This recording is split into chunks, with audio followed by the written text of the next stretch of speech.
Someone says something rude to you. Maybe it's in front of other people.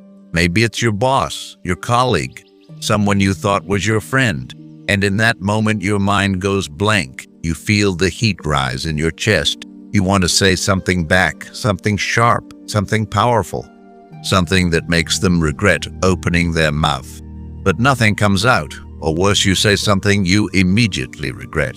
And for the rest of the day, the rest of the week, you replay that moment in your head, thinking about everything you should have said. Nobody tells you. The problem was never that you didn't have the right words. The problem was that you were never taught how to respond, only how to react. And there is a difference between those two things that will completely change your life. Reacting is emotion. Responding is power. When you react, you hand that person exactly what they wanted. Your anger, your embarrassment, your loss of control. You become their entertainment. But when you respond calmly, precisely, without flinching, you become someone they will never try that with again. The Stoics understood this better than anyone who has ever lived. Over 2,000 years ago, Marcus Aurelius sat on the throne of the most powerful empire in the world, surrounded by people who challenged him, undermined him, tested him, provoked him. And he wrote this in his private journal: "You have power over your mind, not outside events. Realize this and you will find strength." He wasn't talking about ignoring people. He was talking about choosing deliberately and consciously how to respond to them.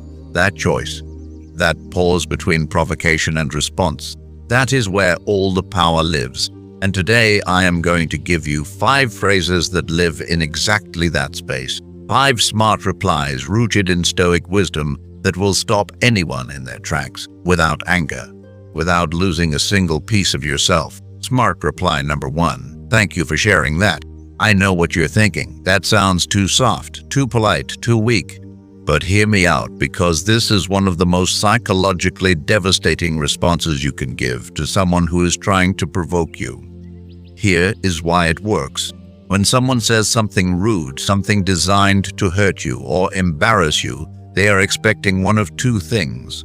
Either you will get angry and fight back, or you will shrink and go quiet. Both of those reactions give them control. But when you look them calmly in the eye and say, "Thank you for sharing that," you give them absolutely nothing. No anger, no embarrassment, no reaction at all.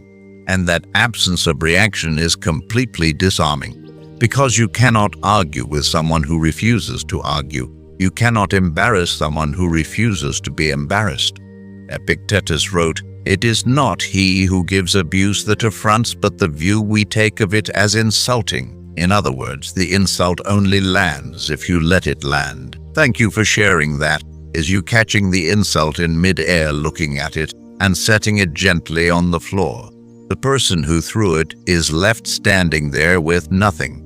Use this when someone criticizes you publicly, when someone makes a sarcastic comment, when someone says something designed to make you feel small. Say it slowly, calmly, with a slight nod, and then say absolutely nothing else.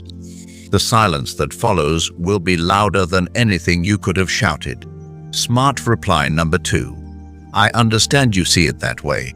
This phrase is a masterpiece of Stoic communication, and here is why. Most arguments, most conflicts, most moments where someone tries to put you down are not really about facts. They are about ego. The other person wants to be right. They want to feel superior. They want to win. And the moment you say, "I understand you see it that way," you completely remove the battlefield. You are not agreeing with them. You are not backing down. You are simply acknowledging that their perspective exists without giving it any power over you. Marcus Aurelius wrote, "How much more harmful are the consequences of anger than the circumstances that aroused it?" Think about every argument you have ever had. How many of them were worth the energy you spent on them? How many of them actually changed anything? "I understand you see it that way" ends the argument before it begins. It says, "I see you, I hear you, and I am completely unmoved by you." Use this when someone is trying to force their opinion on you, when someone is being aggressive in a meeting or conversation, when someone keeps pushing after you have already made your position clear. Say it once, firmly, without blinking, and watch them realize they have nowhere left to go. Smart reply number 3. That's interesting. What made you say that? This one is sharp, very sharp, because it does something no other reply can do. It turns the mirror around. When someone makes a cutting remark, when they try to belittle you or catch you off guard, this reply forces them to explain themselves. And most people who say unkind things are counting on you never asking them to justify it. The moment you ask them to explain calmly, with genuine curiosity, they are suddenly exposed, because now they have to defend a comment they made purely out of impulse, insecurity, or jealousy, and they cannot. Seneca wrote, "Malice drinks the better part of its own poison. The person who speaks with the intention to wound when forced to explain themselves ends up wounding only themselves." Watch what happens when you use this. They either stumble over their words trying to justify something they cannot justify, or they back down completely and suddenly claim they were joking. Either way, you win without raising your voice by a single decibel. Use this when someone makes a passive-aggressive comment, when someone undermines you in front of others, when someone says something that sounds like a compliment but lands like a blade. Ask the question slowly, tilt your head slightly, maintain complete eye contact, and wait for them to unravel. Smart reply number 4. I will not be discussing this further. This is the phrase of someone who knows exactly who they are, and it is terrifying to the person on the receiving end, not because it is aggressive, not because it is loud, but because it is final. Most people who try to provoke you, who try to drag you into arguments, are counting on your willingness to engage. They need your participation to feel powerful. The moment you remove that participation cleanly, calmly, without explanation, you have taken away the only thing they came for. Marcus Aurelius wrote, "If it is not right, do not do it. If it is not true, do not say it." Engaging with someone who is not operating in good faith is neither right nor productive. You do not owe anyone your energy. You do not owe anyone an explanation.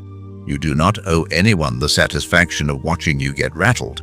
When a conversation is becoming toxic and circular, when someone is deliberately trying to provoke an emotional reaction from you, say it once, do not repeat it, do not explain it, and walk away or return to whatever you were doing like the conversation never happened. Because for you, it is already over. Smart reply number 5. Say nothing and smile. I saved the most powerful for last, because sometimes the most devastating response to someone trying to disturb your peace is no response at all. A calm, quiet, genuine smile. Not a smirk, not a forced grin, not a sarcastic laugh. A real smile, the kind that comes from someone who is so deeply rooted in themselves that nothing coming from the outside can shake what is on the inside. Epictetus said, "Make the best use of what is in your power and take the rest as it happens." When someone says something designed to unsettle you and you smile, you are communicating something without a single word. You are saying, "I am so far above this that it doesn't even reach me." You are saying, "You have no power here." You are saying, "I have already won." And the person who tried to rattle you, who expected anger, embarrassment, or pain, is left completely and utterly powerless, silence and a smile. It is not weakness. It is the highest form of Stoic strength. Use this when someone says something so beneath you that words would only elevate it. When someone is fishing for a reaction and giving them one would be the real loss. When you want to communicate without any doubt whatsoever that you are untouchable, smile. Hold eye contact for one moment longer than feels comfortable, and then go back to your life. Because your life, your peace, your energy is far more important than anything they just said. So here is what the Stoics have been trying to teach us for over 2,000 years. The person who controls their response controls the entire interaction. The person who stays calm while others lose control is never the weakest person in the room. They are always the most powerful. You do not need volume. You do not need aggression.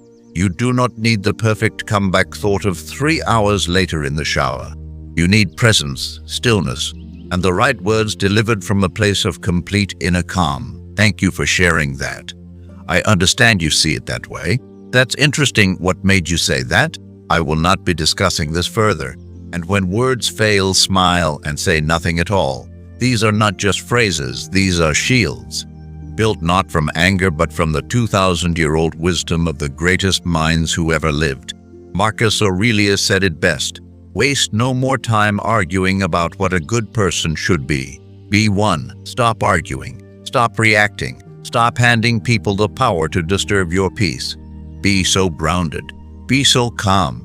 Be so certain of who you are that the words of small people simply cannot find a place to land. If someone needs to hear this today, share this video with them right now.